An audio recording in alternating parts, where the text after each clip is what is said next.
So when someone says, no, this is a stupid idea, you in your mind, you don't have to say it, but in your mind just say, you know. I'm here to talk about success. The first rule of success is to have a vision. See, if you don't have a vision of where you go, and if you don't have a goal where you go, you drift around and you never end up anywhere. I mean, as you know, I was born in 1947 in Austria after the Second World War. And I didn't really like Austria when I grew up. I couldn't wait to get out of there. I couldn't see myself becoming a farmer or a worker in a factory or anything like that. Even though my parents wanted me to stay there and have a normal life. But that was their vision, not mine. My vision was totally different. I felt that I was born for something special, for something unique, for something big. Then one day I went to school, I remember I was 11 years old, and they showed a documentary about America. And there they showed in this documentary the huge skyscrapers, the high-rises, the huge bridges, the 6-lane freeways, and all of this stuff, and I said to myself, that's where I want to be. I don't want to be around here with these little farmhouses and these little buildings, and everything is old. I want to be in America. But now the question was just, how do you get to America? In those days, it was a very expensive trip. It's not like today. One day after school, I walked by a store in Graz. So I went inside and I looked around, and then I saw a magazine. I saw a bodybuilding magazine that had Reg Park on the cover. Reg Park was then a 3-time Mr. Universe. And I saw him on the big screen as Hercules. I read that and I said to myself, wow, this is the blueprint for my life. This is exactly what I want to do. I want to become a bodybuilding champion just like Reg Park. I want to get into movies just like Reg Park. And I want to make millions of dollars and be rich and famous, just like Reg Park. Do you know how great it felt that I knew where I was going? Imagine the majority of people don't know where they're going. I knew where I was going, that I'm going to become this bodybuilding champion, just like him. So it was just a question of how do you do it? I was so relieved. Because when you have a goal, when you have a vision, everything becomes easy.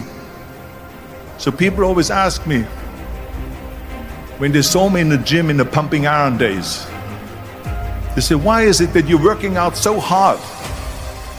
5 hours a day, 6 hours a day, and you have always a smile on your face. And I told people all the time, I said, because to me, I'm shooting for a goal.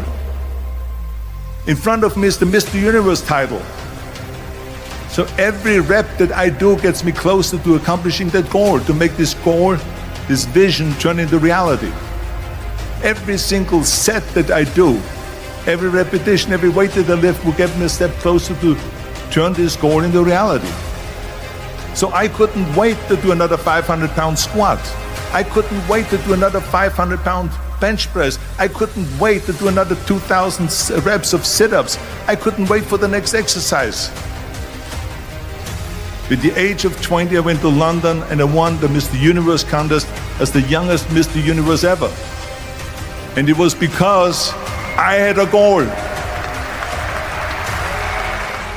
I felt so great knowing where I was going, and I tell you, it worked. I mean, think about it. And at the end, I was just not visualizing just my exercise, but I was really lifting the trophy over my head. That's what I was thinking about. So let me tell you something, visualizing your goal and going after it makes it fun. You've got to have a purpose no matter what you do in life. You've got to have a purpose. Because remember that in America, for instance, when you study, you will see the percentage of people that like their jobs. 74% hate their job in America. Now, there's not much different when you come to Europe. The majority of people don't like what they're doing because they're really not doing it because they didn't have a goal and they followed this goal. They just aimlessly drift around, and then all of a sudden they there's a job opening, so they get that job because you have to work. But then when you work, it's a chore. It's work. It's not fun. So if you think about, only a quarter of the people really enjoy what they're doing in life. That is unbelievable if you think about it. So I felt so blessed that I knew what I was doing. It's like a medical student that studies and knows he wants to become a doctor. You know where to go. So that's rule number one, have a vision. Rule number two is, don't listen to the naysayers. Don't listen to the naysayers. Everything I ever did, the thing that I heard out of people's mouth was, that's impossible. That can't be done. Or no. I remember when I wanted to be a bodybuilding champion, including my parents and everyone else around me, said this is impossible. Why don't you become a ski champion? That's what they do in Austria. Or a bicycle champion, or do some track and field. You can't be a bodybuilding champion. That is exactly what I heard, and of course I proved to the people that it can't be done. So whenever someone said to me, it can't be done, I heard it can be done. When they said no, I heard yes. And when they said it's impossible, I heard it is possible. I'm a strong believer of what Nelson Mandela said, that everything is always impossible until someone does it. Well, I'm going to be the one, I said to myself, I'm going to do it and I'm going to show it to them. Maybe it has never been done before. That's perfectly fine with me. But I'm going to do it. And I did not listen to the naysayers. And now I said to the agent, the Hollywood agent, I want to get into movies. He said, that's funny, Arnold. I ask a studio executive, I say, I want to get into movies. I want to be a leading man. He started laughing. So they all say it's impossible. I said, why is it impossible? He says, because look at how big you are. You weigh 250 pounds. Hercules bodies and muscular bodies weighing 20 years ago. 20 years ago they did Machista and they did all this Samson movies and Hercules movies and stuff like that, but not anymore. Arnold, this is the 70s. Do you know the sex symbols today? It's Al Pacino. He weighs 150 pounds. It's Dustin Hoffman. He weighs 146 pounds. And guess who else is a sex symbol? Woody Allen. So imagine they're telling me now that those are the new sex symbols. So therefore forget about it. And then they told me this, and your accent, even if you reduce all your body weight and everything and have a normal body, your accent. I said, your accent, I mean, it will go give people goosebumps. With the German accent, it will get people the creeps. They will get scared. He says, no one in Hollywood ever has become a leading man that had an accent. This is the kind of stuff that I heard. They said, no, you see, it's impossible. And plus your name who can pronounce Schwarzen Schnitzel or something like that. No one can pronounce that, so forget about it, Arnold. This is the kind of thing that I heard. Imagine, you go from studio executive, from agent to agent, from manager to manager, and they all said exactly the same thing. Now that's very encouraging, isn't it? But you know something? Because I believed that I can be a leading man. I believed that I could be another Clint Eastwood. I believed that I could be those people. I said, there's enough room on that ladder that I can fit up there. And I look back again and learn from what I learned in sports. In my case, in bodybuilding. It's all about the hard work that you put in. I said to myself, in bodybuilding, I worked out 5-6 hours a day. I'm going to do the same thing now for acting. And of course, I went to college to study English. I studied voice, accent removal, acting classes, and all of this stuff, all day long. I worked and I worked and I worked. And within a short period of time, I made one movie called Hercules in New York, which of course went right into the toilet. But it didn't discourage me. I still had the same vision. A few years later, I'm doing Conan the Barbarian, and it was the #1 hit at the box office when it came out in the summer of '82. Think about that. And the director says, if we wouldn't have had his body, we would have had to build one. So all of a sudden, my body became an asset, not a liability. And the same thing was with Terminator. After we were finished filming Terminator, Jim Cameron said to the press, if Arnold wouldn't have had that accent and talked like a machine, I think the movie wouldn't have worked. So think about that.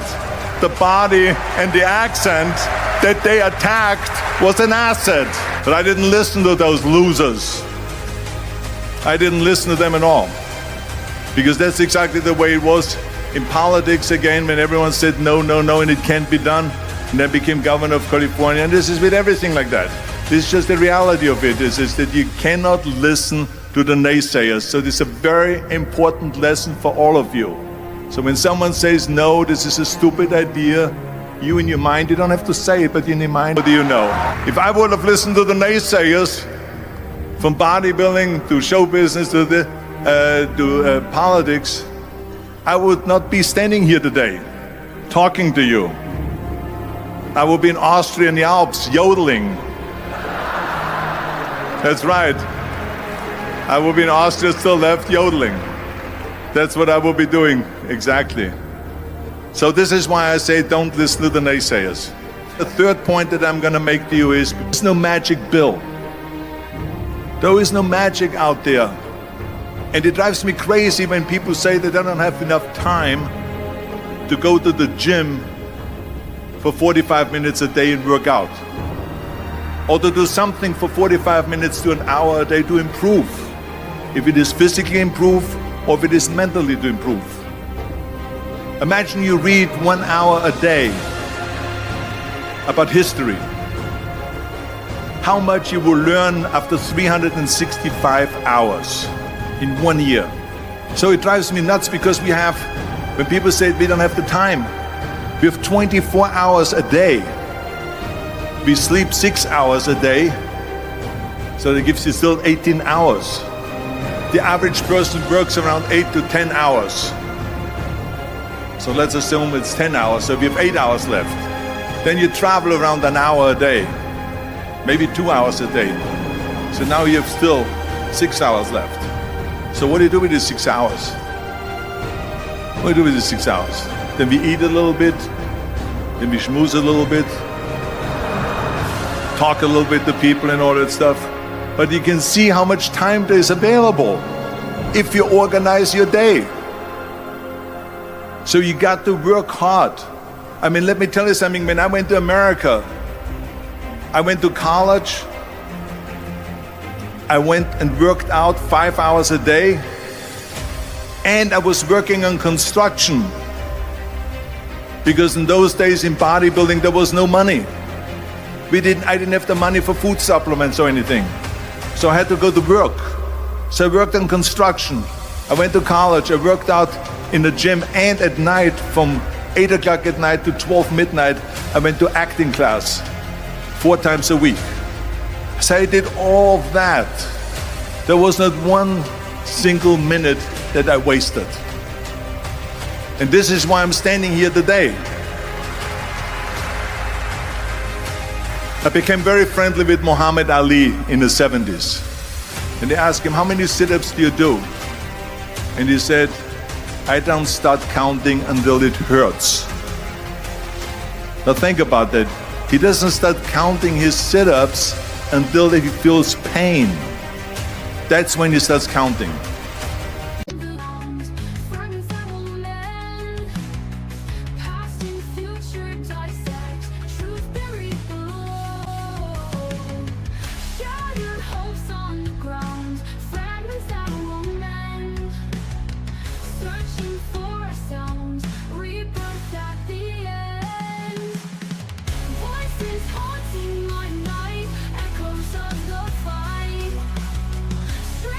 Like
Every step's a dance, mystery, romance, chance and circumstance, symphony of love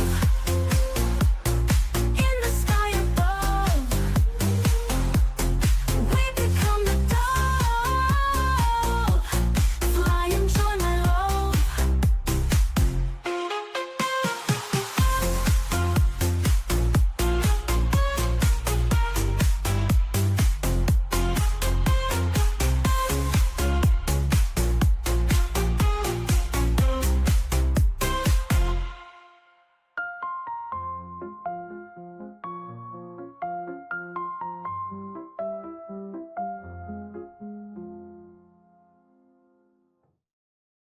That is working hard. Work like hell and advertise. Work like hell, go to bed and early to rise, and then you let the world know about your work. That's what it is all about. Let people know. If you have a company, if you have a movie, if you do sports, then advertise and let everyone know.